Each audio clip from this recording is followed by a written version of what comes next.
9 मई का दिन स्याहबाब के तौर पर याद रखा जाएगा, ये कहा गया है ISPR की जानिब से। आपको अपडेट कर रहे हैं, ISPR की जानिब से एक रिलीज आ गई है जिसमें यह कहा गया है कि 9 मई का दिन स्याहबाब के तौर पर याद रखा जाएगा। आपको बताएं कि 9 मई का दिन एक स्याहबाब के तौर पर याद रखा जाएगा। चेयरमैन PTI को नैब के एलामिये के मुताबिक कल इस्लामाबाद हाई कोर्ट से कानून के मुताबिक हिरासत में लिया गया। इस गिरफ्तारी के फौरन बाद एक मुनज़्ज़म तरीके से आर्मी के इमलाक और तनसीबात पर हमले कराए गए और फौज मुखालिफ नारेबाजी करवाई गई।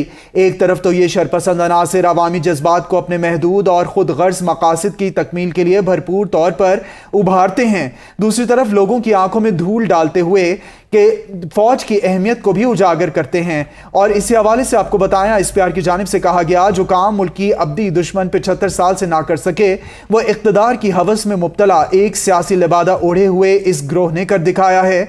फौज ने इंतहाई तहम्मुल, बुर्दबारी और रिस्ट्रेंट का मुजाहरा किया और अपनी साख की भी परवाह न करते हुए मुल्क के वसी तर मफाद में इंतहाई सब्र और बर्दाश्त से काम लिया। मज़मूम मनसूबाबंदी के तहत पैदा की गई इस सूरत हाल से ये घिनौनी कोशिश की गई है कि आर्मी अपना फौरी रद्द अमल दे जिसको अपने मज़मूम सियासी मकासद के लिए इस्तेमाल किया जा सके। आर्मी के मैच्योर रिस्पांस ने इस साजिश को नाकाम बना दिया। हमें अच्छी तरह इल्म है कि इसके पीछे पार्टी की कुछ शरपसंद लीडरशिप के अहकामात, हिदायत और मुकम्मल पेशगी मनसूबाबंदी थी और है।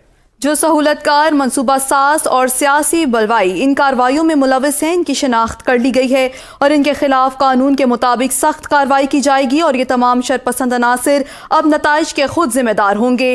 फौज बाशमूल तमाम कानून नाफिज करने वाले इदारे फौजी और रियासती तनसीबात और इमलाक पर किसी भी मजीद हमले की सूरत में शदीद रद्द अमल दिया जाएगा, जिसकी मुकम्मल जिम्मेदारी इसी टोले पर होगी जो पाकिस्तान को खाना जंगी में धकेलना चाहता है और बरमलाओ मुतादिद बार इसका इजहार भी कर चुका है।